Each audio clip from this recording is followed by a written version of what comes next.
Sejam muito bem-vindas a mais um devocional. Eu me chamo Caroline Vasco, sou teóloga por formação e atualmente eu tenho cursado 2 pós, uma em psicanálise e outra em terapia cognitivo-comportamental. Tenho usado meus dons e talentos para glorificar o nome do Senhor. Nós estamos realmente muito felizes por estarmos caminhando sobre esse 15 dias de devocional.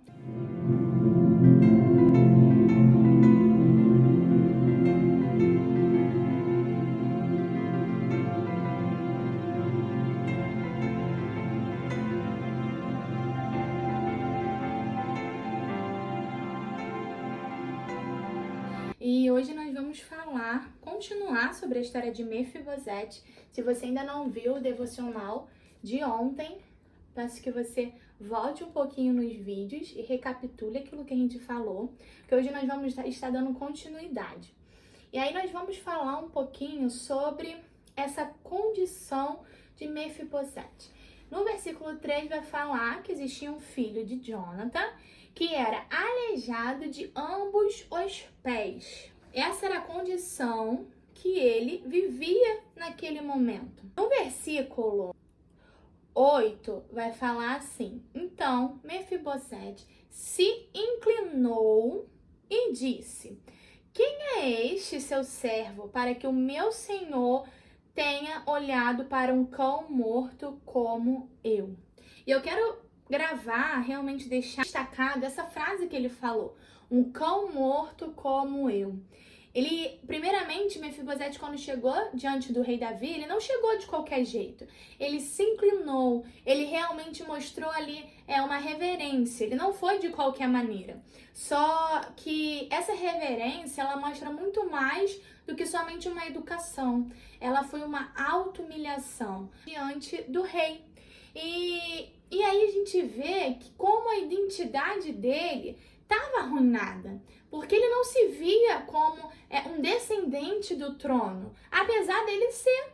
E Mefibosete, ele não se via alguém de valor. Quando ele fala, como o meu senhor tem olhado para um cão morto como eu, ele não se via como alguém de valor, alguém importante, alguém relevante. Tudo que ele via quando olhava para ele mesmo talvez fosse ninguém, uma pessoa qualquer.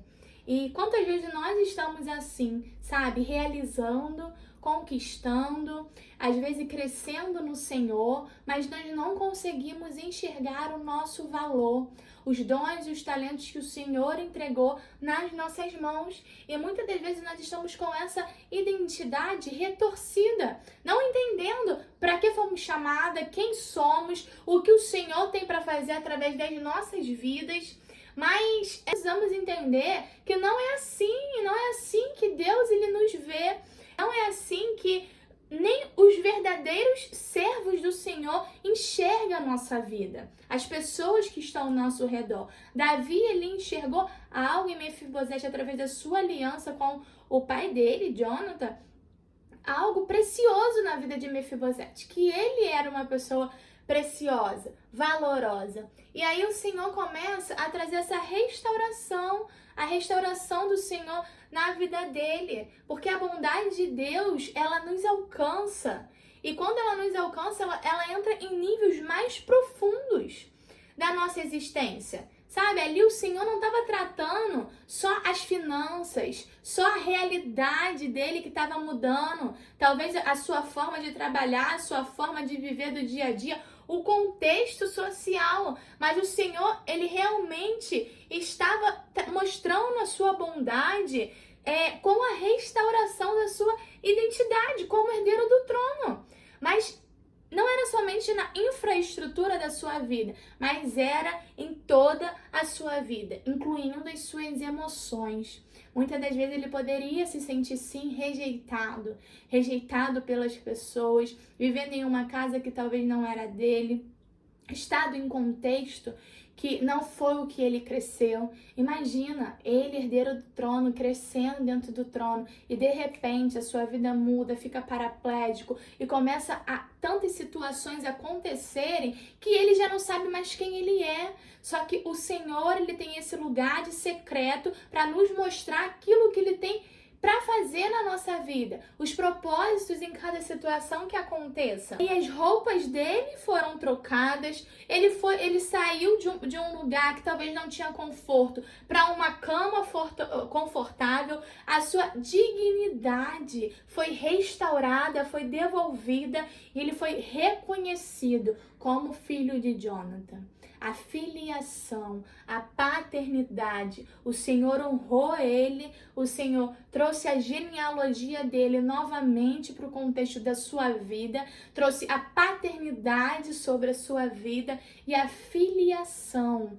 Ele tinha uma filiação, ele era filho de Jonathan, herdeiro do trono. Então o Senhor foi restaurando a sua identidade à medida que foi demonstrando a sua bondade na vida dele.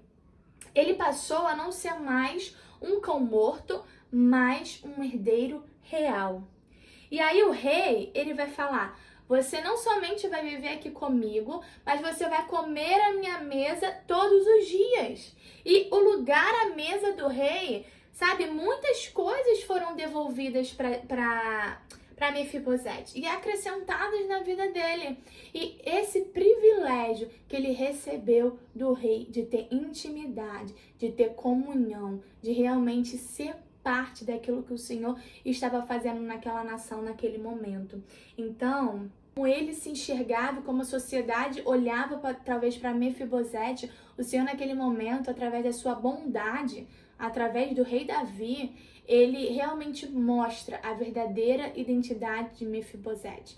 Mesmo que as pessoas ao redor poderiam ter falado muita coisa, ou ter achado muita coisa, ou até mesmo ter olhado para a vida dele e falado que ele não ia ser ninguém, que ele não ia chegar a lugar nenhum, e até mesmo ele já ter acreditado nessas verdades, que ele iria ficar daquela mesma forma para sempre, mas o Senhor chegou, mudou o seu contexto, restaurou a sua identidade, restaurou a sua filiação e trouxe um novo significado à sua dor.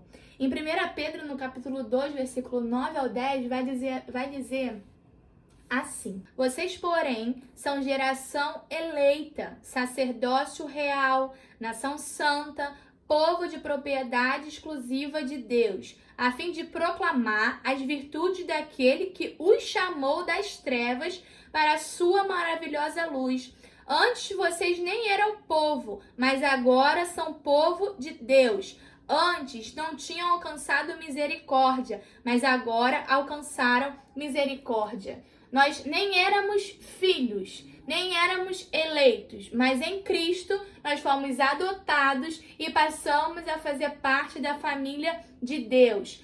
Há um lugar de pertencimento para mim e para você. Aqui o Senhor vai dizer que nós fomos escolhidos, nós fomos geração eleita, porque Ele nos chamou das trevas para a luz. Então nós não podemos continuar vivendo em trevas quando o Senhor já declarou a liberdade na cruz do Calvário nas nossas vidas. Nós não podemos continuar sendo escravos do pecado, escravos de pensamentos, escravos do nosso emocional, quando o Senhor já declarou a liberdade sobre a nossa vida. Nós fomos chamados das trevas para a luz. A nossa vida precisa ser desenvolvida e precisa manifestar a luz. Nós precisamos buscar ao Senhor de tal modo que nós não vamos poder nos esconder a nossa lamparina debaixo da mesa, porque ela vai precisar ser manifesta. Os frutos vão precisar ser reconhecidos